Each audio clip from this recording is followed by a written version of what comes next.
up? How are y'all doing? How are y'all feeling? If you are new here, I am Raina Swan, your new bestie. If you're not new here, what's up, gang? This morning has been completely disastrous.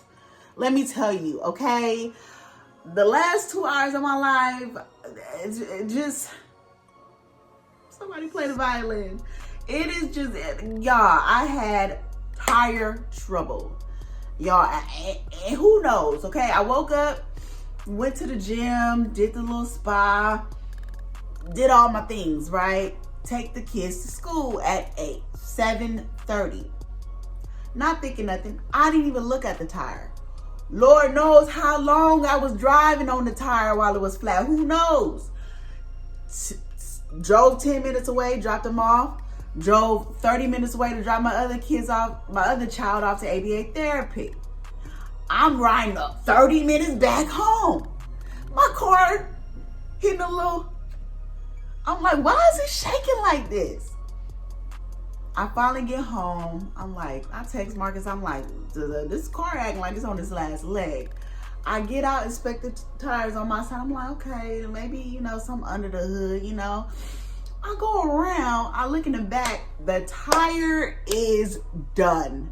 It is flat. It looked like Michael Myers himself has taken his knife to it twice, and it's a mess, okay? So now I'm inspecting all the other cars. So I'm like, I know these niggas is not out here slashing tires. So, because, a couple weeks ago, we had an incident where somebody drove by and just egged all of our cars. So it's not really far-fetched for me to think somebody has it out for us on this block, okay? But no, but everybody else's tires was cool or whatever. So I'm like, Lord knows how long we've been riding on this janky ass tire. So I call Marcus, he's like, oh, it's a tire shop a couple blocks up the street. Me, I'm just a girl.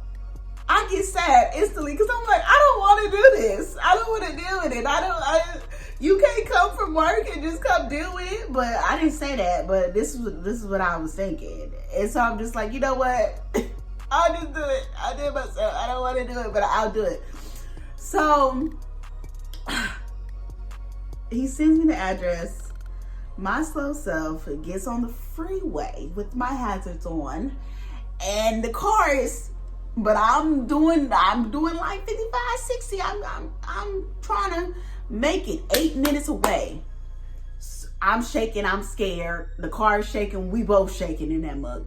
So I'm about to get off the freeway, and flash forward, I'm on the phone talking to Marcus once I make it.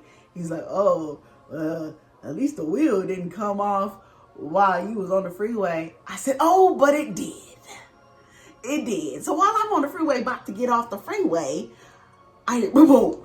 And I look in the rear view mirror and my tire is rolling on the freeway towards the wall. I said, whoa, I'm going to die. Luckily, nobody was behind me, but I was just like inching 20 minutes, 20 miles, 10 miles, inching. By now, I'm on Ram and I'm 2 minutes away from the tire shop. I get there. The lady in front, she ain't said hi, she ain't said how you doing, she ain't said that, she just on the phone, The whole time I'm there, the little receptionist lady ain't said nothing to me. Luckily, I go outside and I see the man and he's like, whoa. I say, yeah, it's been a great morning. He said, all right, I'm gonna get you in and out. So I had to sit there about 45 minutes. Thankfully, I made it, I'm okay.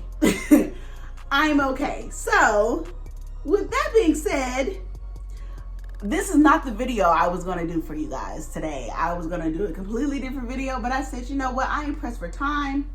I have to leave in about 40 minutes to go pick up my daughter from ABA therapy. Yeah, because I ran out of time dealing with the whole tire situation. Okay, so check your tires. More of the story, check your tires and pray, okay? Because I was praying the whole time. Thank you, Jesus. So yeah, over the weekend was pretty chill. Had a pretty good reading experience over the weekend. I did finish No Reservations by Cheryl Lister. And you guys, it's not necessarily a bad book. But I did say on Goodreads that this is basically like The Great Value Waiting to Exhale with some twists, okay? So it's about 4 friends. One of the friends has terminal cancer. She passes away, and she wants her friends to continue on with a tradition of them going to Jamaica. So she just spends her last coin, literally, not literally, but on a trip for them to go to Jamaica. The 3 friends, Joy, Diane, and what's the other one? Rochelle. They grieving, they got their own stuff going on. Joy, she wants her own spa, but her husband is just very selfish, and he only wants them to focus on their own business, so she's dealing with that. Then you have Diane, who, where Diane? Oh yeah, she want a baby, but her husband acting weird, and you know, some stuff is going on with her. And I actually liked Diane's storyline out of all of them. It just was the most interesting out of the 3. And then you have Rochelle, who is content with doing life on her own. She, you know, went through some bad experiences in her past with men, and she's just like, men ain't shit. So just where I'm at with it. Overall, I gave the book 3 stars. I felt like it was really repetitive. It's like, girl, how many times you gonna mention Jamaica without us being on the island? So, but you know, some might say I'm a hard critic. Who knows? I don't know. I am also still reading Isaac's Song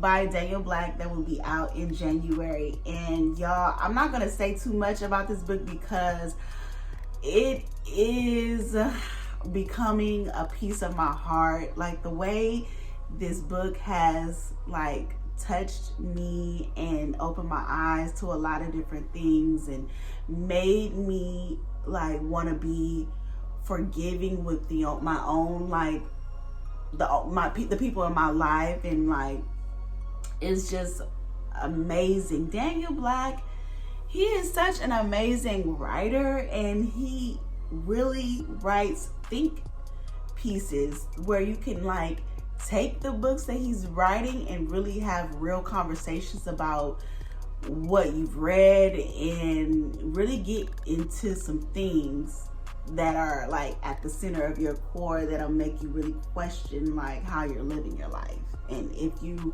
can improve and better yourself. Like, hands down, I'm already like knowing what the rating is going to be for this book, but I'll do like a full detailed review for what it's about, like how it relates to my life and all of that stuff. But yeah, also I've really been interested in starting the what is it called, The Secret Life of Maggie Gray by Granger, however the hell you say that person's name. I've really been wanting to start it because fantasy meets HBCU, like, count me in. I really want to start it soon, but I've been trying to hold off till February because I have my whole little February lineup going on for like fantasy and love and all that stuff. So I'm trying to hold out. And also 450 pages is crazy, and it's very intimidating. Like, granted, that's like several books in one, or 2 books in one, and come on, like, really, but like, I'm a person, I like to get through it. And The Secret Life of Maggie Gray, she ain't got no audiobooks or nothing. It's just all gas, no break. So I'm up for the challenge, but I don't know if I'm up for the challenge right now. So yeah.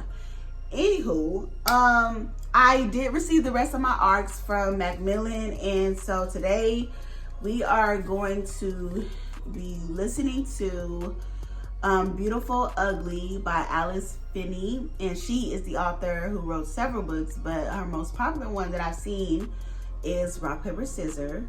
And if the other group still has a group on their mind your business. So what Beautiful Ugly is about is a husband. He has amazing news, and he's calling his wife to tell her the news, but as he's on the phone with her, he hears her brake and he hears her get out the car, and the line goes dead. So he finds the car, the headlights are still on, it's at a cliff. He doesn't know what happened to his wife. Later on down the line, he's grieving. He still needs answers. He decides to go away to another town, another place. I can't think of the name. I want to say like Scotland or something, just out the way. And while he's there, he sees a woman that looks like his wife Abby, and he's like, what's going on? So yeah, we are going to listen to the first chapter for that. And let me gear it up real quick, and let me turn down the speed so y'all can actually hear what the hell going on around these parts. First of all, this is not even okay. That number. Let me start over. Finally, she answers. I'm on my way. Almost happily married. If all we need is love, why do we always want more? Okay. You're just gonna do what you wanted to do, huh? Macmillan Audio presents Beautiful Ugly by Alice Feeney. Read for you by Richard Armitage. Get y'all snacks. Why am I yelling at y'all? Happily married. I got pizza rolls. If all we need is love, why do we always want more? I dial her number. Again. Finally, she answers. I'm on my way. Almost there. My wife says, without me having to ask. I can hear that she is driving, so she is heading home. But almost there sounds like a lie. She has a habit of stretching the truth into something more agreeable these days. You said you would be here, I reply, sounding like a petulant child instead of a grown man. This is important to me. I know, I'm sorry, I'll be there soon, promise. I picked up fish and chips. Fish and chips is how we have celebrated almost every major milestone. It's what we ate on our first date, when we got engaged, the day I got an agent, and when we bought our dream house. I'm a little in love with this old thatched cottage on the south coast, just over an hour from London, but a million miles from the city. Our only neighbours these days are sheep. Tonight, fish and chips was how I hoped we might celebrate my first New York Times bestseller, washed down with a bottle of champagne I've been saving for 5 years. My editor in America said she would call if it was good news, but it's nearly 9 p.m., 4 p.m. in New York, and she hasn't been in touch. Nobody has. Heard anything? Abby asks. I hear her turn on the windscreen wipers, and I picture the rain streaming down the glass like tears. Not yet. Well, get off the phone or they won't be able to get through, she says, and hangs up. Abby was supposed to be by my side when I got the call. She's late home, again. She loves what she does, working as an investigative journalist, and finding good stories about bad people. Men, mostly. My wife's whole life has been mapped out by her moral compass, and an insatiable desire to expose wrongdoing. But I worry about her upsetting someone she shouldn't. Abby has been receiving anonymous threats sent to the newspaper where she works. She's become so paranoid that she started recording all of her incoming calls, but she still won't quit. My wife tells stories that matter, trying to save the world from itself. I tell stories that matter to me. My books have always been a place to hide myself inside myself when the real world gets too loud. Marriage is made of a million beautiful and ugly moments, stitched together into a shared tapestry of memories, all of which are viewed and remembered slightly differently, like two people staring at the same painting from opposite ends of a room. I didn't believe in love when I was younger. There wasn't enough love to go around in our house when I was growing up, so I spent my childhood hiding inside books and dreaming of writing my own. Based on my parents' relationship, happily married was an oxymoron. So marriage was something else I didn't believe in. Until I met Abby. She changed the way I looked at the world, and she changed my mind about love. She made me feel things I didn't know I was capable of feeling, and I could never love anyone the way I love my wife. When we first got together, we couldn't keep our hands off each other. If I closed my eyes and concentrate, I can still remember the first time she let me touch her. Her perfect face, the softness of her skin, the delicate floral scent of her shiny dark hair, the taste of her mouth, the way she gasped when I pushed myself inside her. We used to stay up all night, sometimes just to talk, to tell each other our stories. Keeping the spark alive when you've been married as long as we have isn't easy. I try, but what's important changes as we grow older. At least, I think it does. It has for me. What we have now is all I ever wanted. Columbo wanders into the room, wagging his tail as though he hasn't seen me for days, even though it's been less than 5 minutes since he fell asleep in the kitchen. He sits by my side and stares at the phone in my hand, as though he's waiting for it to ring too. I prefer dogs to humans. Dogs are loyal. My wife bought Columbo for me as a surprise when he was a puppy. She said she thought I needed companionship, and we've been inseparable since. Abby worries about how much time I spend on my own, and doesn't seem to understand that I prefer solitude. I need quiet to write, and if I can't write, it feels like I can't breathe. Besides, I have my characters for company, and I prefer them to real people too. My characters don't lie, at least not to me. But before Abby, there wasn't anyone I could trust. People rarely do what they say they will, or what they should. The only thing I don't like about being alone is the amount of time it forces me to spend with myself. My path to becoming a best-selling author has been bumpy, to say the least.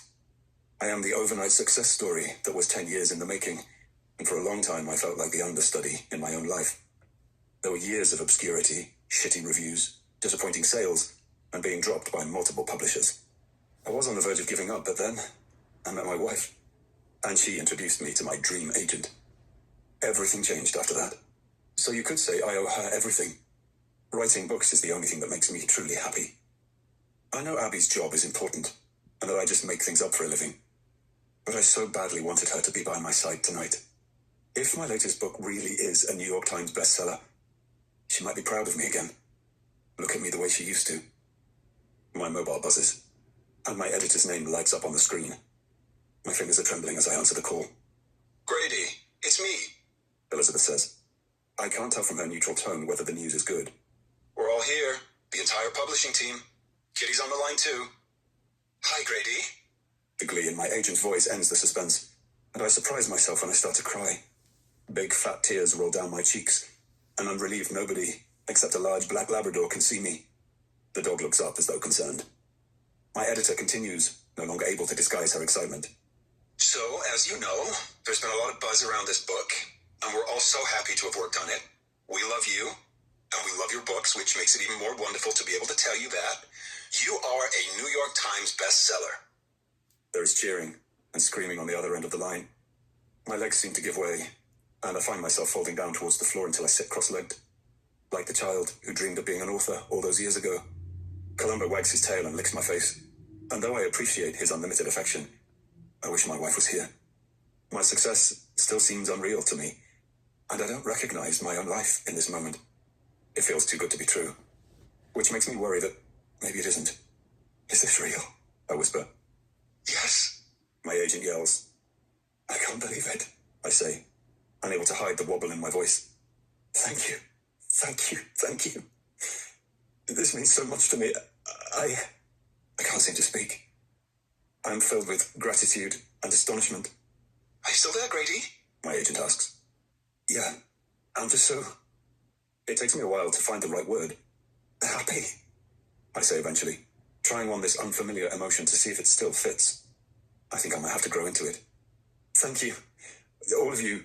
I'm completely overwhelmed and so grateful. I think this might be the best day of my life, and I wanted to share it with her. Instead, it's just me and the dog, and he's already gone back to sleep.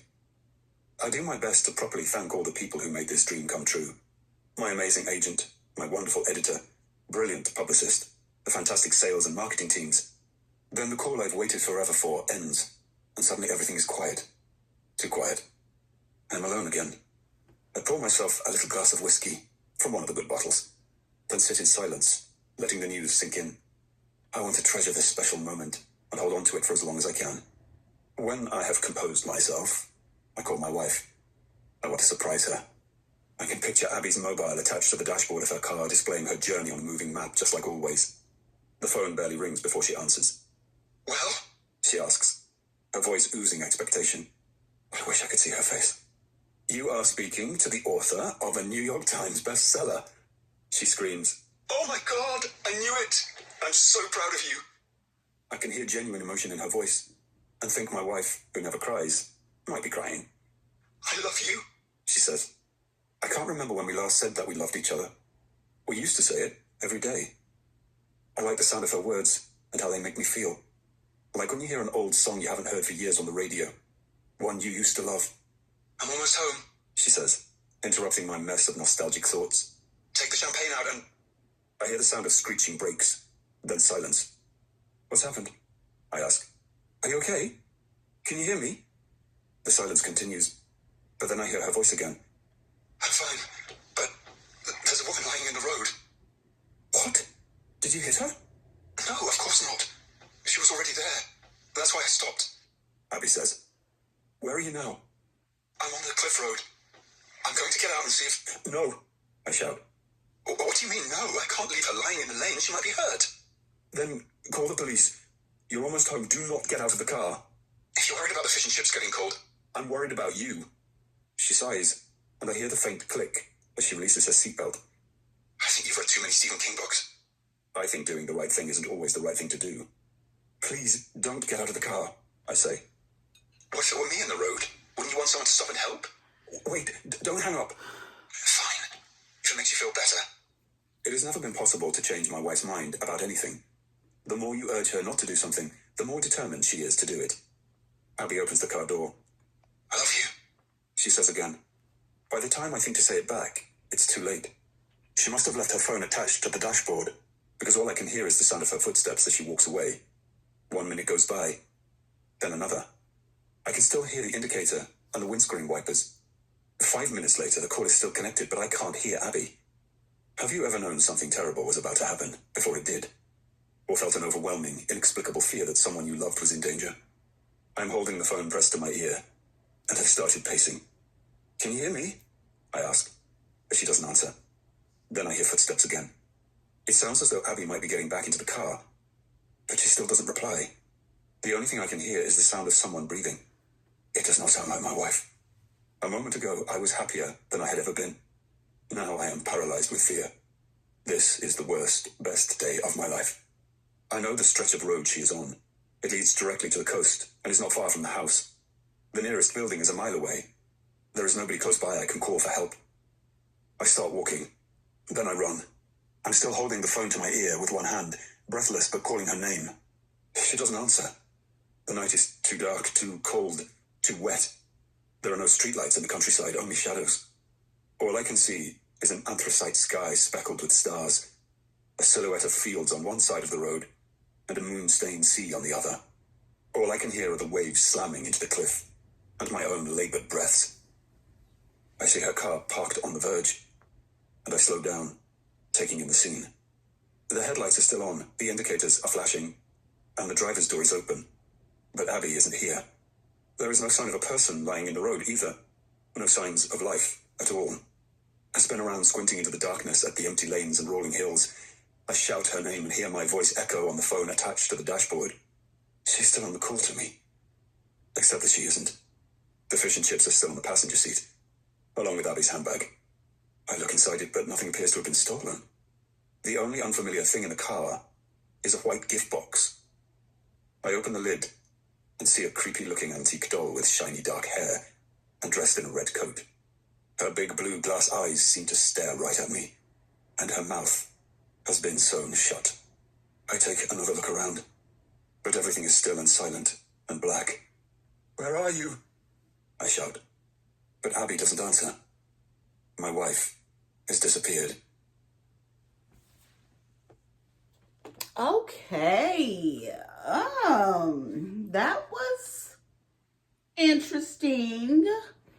I kind of enjoyed that. Not bad. The pacing was good. It didn't drag on too long. It didn't harp on unnecessary details. How I feel about the main character, he seems like an unreliable narrator. just because he called Abby a liar, and then he went on to talk about how he loves her so much. So it's really giving obsessed. And I feel like, this is my prediction, I feel like Abby staged her own disappearance because that man is crazy. Did you get that vibe?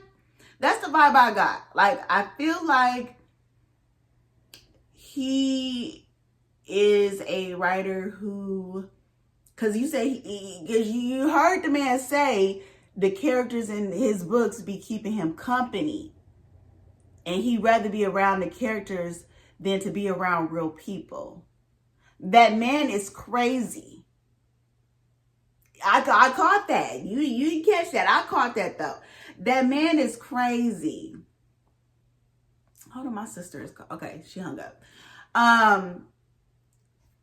The man is crazy, and Abby staged her own death, not her own death, but her own disappearance to get away from that man. And she had to make it real. She had to go get the fish and chips. She had to leave her belongings because that man is crazy. What's y'all predictions? Because he said he don't like being around people. He said Abby, is love his life, but Abby is a liar. Is giving abusive. Yeah. I think he's crazy. Also, I did start reading What the Woods Took. The other arc that we listened to last week. So far, nothing much has happened for real. She's still at the campgrounds with the camp counselor and the kids, and they're doing some bonding activities, and she's getting into it with one of the youth that's there to the main character, Devin. She's getting into it with one of the people there, from the synopsis that I read you guys, and nothing's really happening. Honestly, it's a cool read, but I'm like, if this don't start picking up soon, we might have some problems. I think I'm only like 20% in on, and I'm on chapter 7. The chapters are hella long, which I hate, but ain't no thing. It's nothing. So, yeah.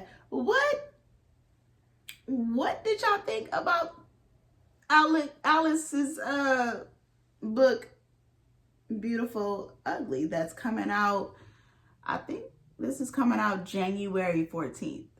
So there's that. Write down in the comments. Let me know if you're new here. Say hello. Don't be shy around these parts. Hit that like button. Hit that bell so you can know when I post my community post in my little corner. And when I post my shorts, because I have hella shorts. You guys should check them out. And when I post my videos, you'll be notified. I typically try to post Mondays, Wednesdays, and Fridays. Either morning or noon, depending on how the damn day is going. I don't know. I'm winging it at this point. But I feel like I'm doing okay. Anywho, take care of yourself. Check your tires. Drive safe. And have a good day.